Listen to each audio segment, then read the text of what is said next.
नमस्कार. मी भाऊ तोरसेकर. तुम्ही बघत आहात प्रतिपक्ष. मित्रांनो, निवडणुका लोकसभेच्या संपलेत आणि विधानसभा निवडणुकीचे वेध सगळ्याच पक्षांना लागलेले आहेत. महाविकास आघाडी असो किंवा महायुती असो, अनपेक्षित अपयशामुळे खाली आलेली भाजप प्रणित महायुती आणि अनपेक्षित यशामुळे फुशारून गेलेले महाविकास आघाडीतले पक्ष यांच्यामध्ये विधानसभा निवडणुकीत 3-4 महिन्यानंतर जे यश मिळणार आहे किंवा मिळवायचं आहे, त्यावरून चालू झालेली लठ्ठालठ्ठी आत्ताच नजरेत भरायला लागलेली आहे. कसं असतं मित्रांनो, जेव्हा काही मिळण्याची अपेक्षा नसते. माझाच किस्सा सांगतो. आमच्याकडे घरा एक ज्योतिषी यायचे, भविष्य वेत्ते यायचे, आणि मला हा विषय काय कळत नाही. मी कधी त्याच्यावर विश्वास ठेवला नाही, पण अविश्वास पण दाखवला नाही. ठीक आहे, त्यांचं काही एक शास्त्र असेल. आणि आमच्या घरातली एक गंमत अशी होती की ते जे ज्योतिषी सांगायचे ते माझ्या बाबतीतलं खरं व्हायचं आणि दुसऱ्यांच्या बाबतीतलं गडबड व्हायची काहीतरी, आणि त्यामुळे सगळे म्हणजे ह्याच बरोबर सांगतात वगैरे. पण मुद्दा तो नाही. मला कधी अशा भविष्यवेत्याने सांगितलं की तुम्हाला प्रचंड धनलाभ वगैरे होणार आहे, तर मी गंमत करायचो की मला जो काय धनलाभ होणार आहे त्यातलं 90-95% मी तुम्हाला देऊन टाकतो. हा स्टॅम्प पेपरवर लिहून देतो. आणि जितका धनलाभ होणार आहे त्यातले 5 किंवा 10% मला आज द्या, बाकी सगळं तुम्हाला ठेवा. मी स्टॅम्प पेपरवर अग्रीमेंट करतो असं मी म्हणायचो. त्यातली गंमत अशी की जे मिळालेलंच नाही, जे कल्पनेतलं आहे, ते दान करायला काय हरकत आहे, कारण आपलं नाहीच आहे, देऊन टाकलं तुम्हाला, असं म्हणण्याचा त्यामागचा हेतू होता. आता गंमत लक्षात घ्या की आज जी लठ्ठालठ्ठी चालू आहे की आम्हाला इतक्या जागा पाहिजेत, आम्हाला तितक्या जागा पाहिजेत, म्हणजे महायुतीमध्ये अजितदादांना आणून काय फायदा झाला, उलट आमचं नुकसानच झालं, असं महायुतीतले पक्ष एकमेकांविषयी सांगतायत. दुसरीकडे अनपेक्षित यश मिळाल्यामुळे काँग्रेस असो, राष्ट्रवादी शरद पवार गट असो किंवा उद्धव ठाकरेंची उभाठा शिवसेना असो, या प्रत्येकाला आता महाविकास आघाडीमध्ये मोठा पक्ष होऊन मुख्यमंत्रीपद आपल्याकडे ठेवायची घाई झालेली आहे. आणि त्यामुळे युतीतले 3 पक्ष आणि आघाडीतले 3 पक्ष ह्या प्रत्येकाला विधानसभेच्या अधिकाधिक जागा लढवायच्या आहेत. कारण अधिकाधिक जागा लढवल्या तर अधिकाधिक आमदार आपले असतील आणि त्यामुळे मुख्यमंत्री पदावर आणि अधिकाधिक मंत्री पदावर आपल्यालाच दावा ठोकता येईल. म्हणून 6च्या 6 पक्षांना अधिकाधिक जागा लढवायच्या. आणि मग त्यामुळे एक पैत्रेबाजी ज्याला म्हणतात, डावपेच म्हणतात, ते व्यवस्थित चालू आहे. त्यापैकी काँग्रेसमध्ये एक संख्या होती ती एकदम 13 आणि एक अपक्ष धरून 14 इतके खासदार झाले. त्यामुळे प्रदेश काँग्रेसचे अध्यक्ष नाना पटोले हवेत गेलेले आहेत. त्यानंतर आपणच पुढले मुख्यमंत्री अशी स्वप्न पडायला लागलेली आहेत. आणि म्हणून अर्थातच 150पेक्षा अधिक जागा त्यांना लढवायच्या आहेत. दुसरीकडे तडजोड म्हणून आपण गेल्या वेळेला एकजूट टिकवायची म्हणून कमीत कमी जागावर गप्प बसलो असं खुद्द शरद पवार म्हणाले. आणि त्यांना अधिकाधिक जागा विधानसभेच्या लढवायच्या, आणि लॉजिकली बरोबर पण आहे तर्कदृष्ट्या. कारण कमीत कमी जागा महाविकास आघाडीमध्ये ह्या शरद पवारांच्या गटाने लढवल्या. फक्त 10 जागा लढवल्या, पण 8 जागा जिंकल्या, म्हणजे 80% यश मिळवलं.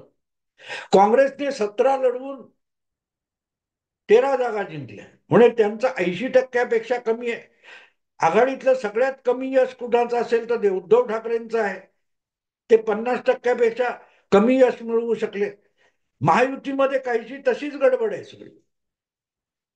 पण सांगायचा हेतू असा की यातून अधिक जागा मिळवायच्या तर आपापल्या प्रतीने दावे प्रतिदावे करायचे आणि एकजुटीला तडा जाईल, नाहीतर आमचं ऐका, अशी दादागिरी करायची. अर्थात दादागिरी लोकसभेला सुद्धा झाली. तुम्हाला आठवत असेल की कोल्हापूरची जागा जी परंपरेने महायुतीमध्ये शिवसेना लढवत होती आणि शिवसेना गेल्या वेळेला निवडून पण आली होती, ती कोल्हापूरची जागा ही शाहू महाराजांना द्यायची ठरली. पण ती जागा कोणाच्या पक्षाची आहे याचा विचार झाला नाही. तेव्हा शिवसेनेचे प्रवक्ते संजय राऊत यांनी आगाऊपणा केला होता की शाहू महाराजच उभे राहतील, पक्ष आणि चिन्ह कुठतं आहे त्यांनी ठरवावं. आता शाहू महाराजांनी काँग्रेस पक्षाची निवड केली, त्यामुळे शिवसेनेची गोची झाली, उबाठा शिवसेनेची गोची झाली. त्यांनी जर मशाल निशाणी घेतली असती तर तो एक खासदार शिवसेनेत दिसला असता, पण तसं झालं नाही. आणि म्हणून ती एक जागा आपली कमी होते. तर सांगलीची जी परंपरेने काँग्रेसची जागा आहे तिथे उद्धव ठाकरे यांनी नुसता दावा केला नाही, तर उसनवारीचा उमेदवार आणून तिथे उभा केला आणि आघाडीमध्ये पेच प्रसंग निर्माण केला. काँग्रेसने तो पेच स्वीकारला, पण दगाबाजी केली आणि वसंतदादांचे नातू विशाल पाटील बंडखोरी करून निवडून आले. थोडक्यात मुद्दा इतकाच की जागा वाटप सरळ सरळ होत नसेल तर दादागिरी करून आम्ही जागा बळकावू शकतो, हे उद्धव ठाकरे यांनी दाखवून दिले. आता सुद्धा विधान परिषदेच्या वेळेला थोडी घासाघीस तशीच झाली. परस्पर उद्धव ठाकरे यांनी विधान परिषदेचे पदवीधर शिक्षक मतदारसंघातले आपले उमेदवार जाहीर करून टाकले. सांगायचा मुद्दा असा की हे आता पराभूत होत असताना किंवा सत्ता गमावलेली असताना हे सगळं चालून जातं. पण जेव्हा सत्तेची स्वप्न पडत असतात आणि लोकसभेचं यश मिळवल्यानंतर विधानसभेत यशाची हमी दिसायला लागलेली असते, तेव्हा मोठा जुगार खेळणं कोणालाही शक्य नसतं. कोणालाही शक्य नसतं. तसं बघितलं तर लोकसभेचे निकाल हे समतोल लागलेले आहेत. आघाडी असो किंवा युती असो, यांच्या मतांमध्ये फार मोठा फरक नाहीये. जागांमध्ये फार मोठा फरक दिसतो की 17 जागा महायुतीला मिळाल्या आणि 31 जागा किंवा 30 जागा या आघाडीला मिळाल्या. पण त्यांना मिळालेल्या मतांची संख्या किंवा टक्केवारी बघितली तर फार किरकोळ फरक आहे. जरा इकडचं तिकडे झालं तर सगळं गणित उलट पालट होऊ शकतं.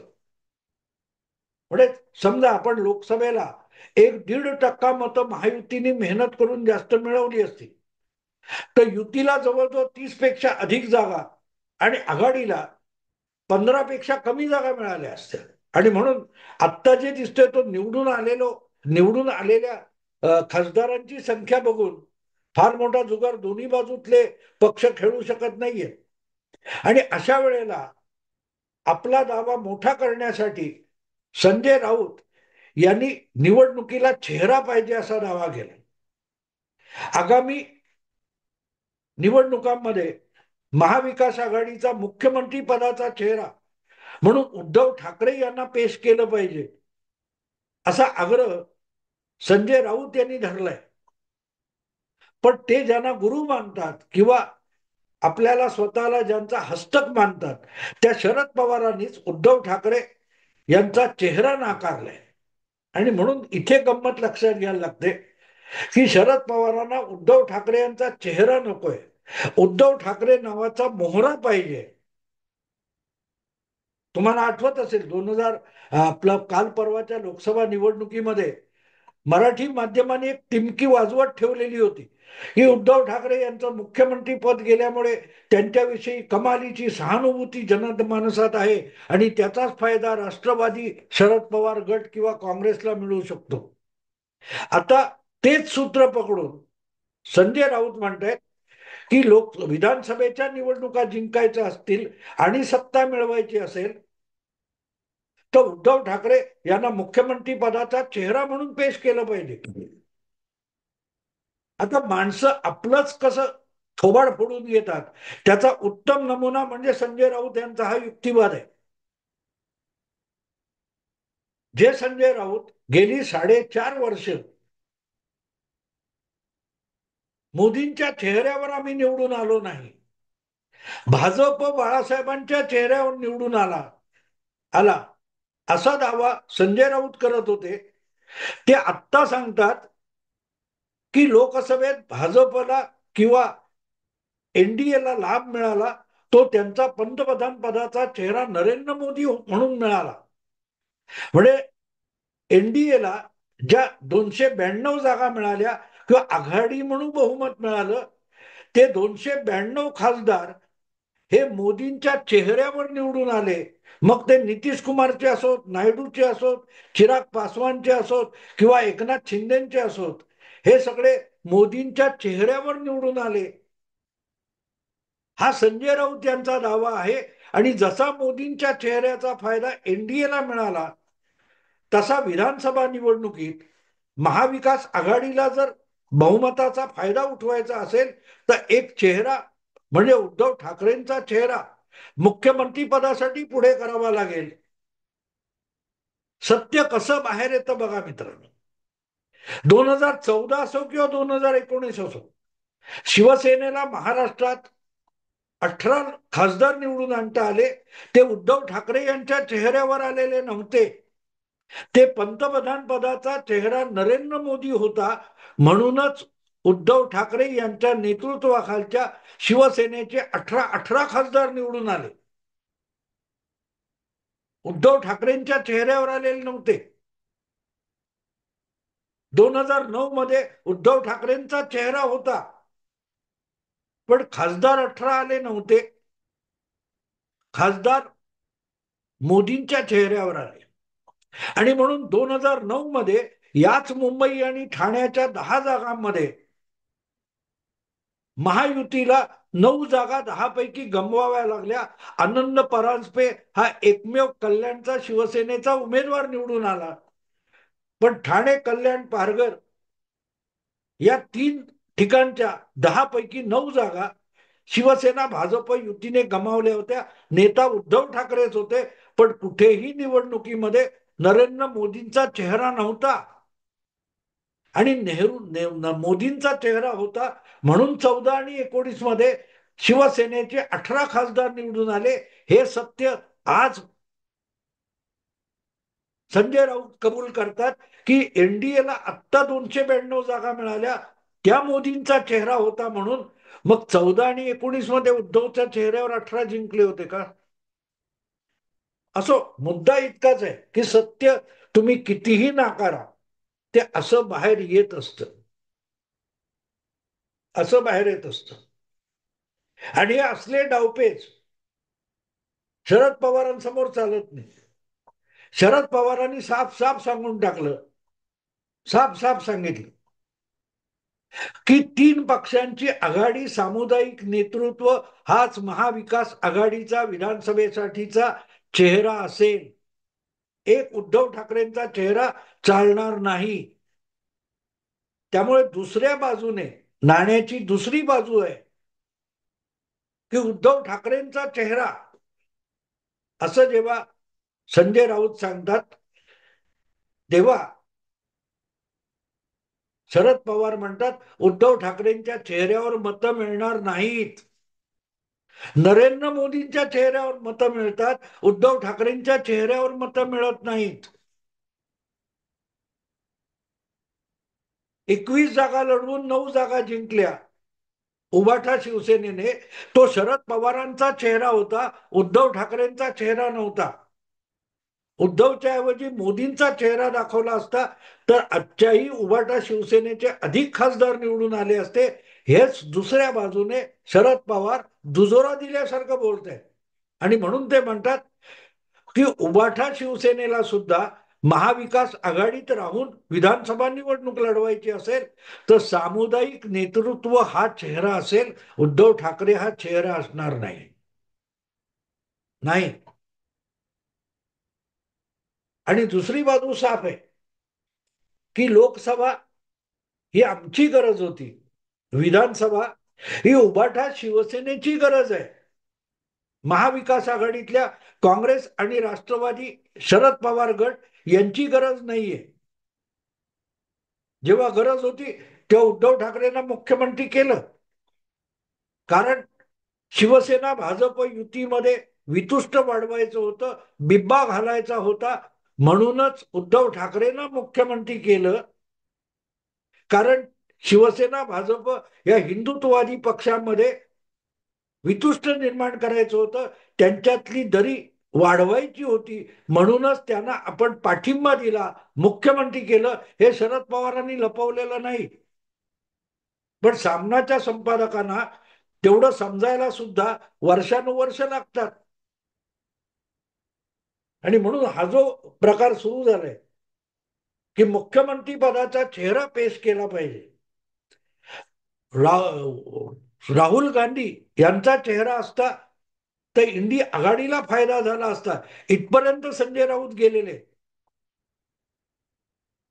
हे जेव्हा तुम्ही म्हणता तेव्हा तुम्ही दुसऱ्या बाजूला कबूल करता की आधीच्या महायुतीमध्ये, एनडीए मध्ये असताना शिवसेनेला लाभ मिळाला, त्याचं काडीमात्र श्रेय उद्धव ठाकरे यांचं नाही, ते नरेंद्र मोदींचं होतं. आणि ते आम्ही गेली 4.5 वर्ष नाकारत होतो. आम्ही शुद्ध थापा मारत होतो, मोदींना शिव्या मोजत होतो. मोदींचा सगळा लाभ उठवल्यानंतर मोदींना आम्ही शिव्या घालत होतो. एक गोष्ट विसरतात संजय राऊत.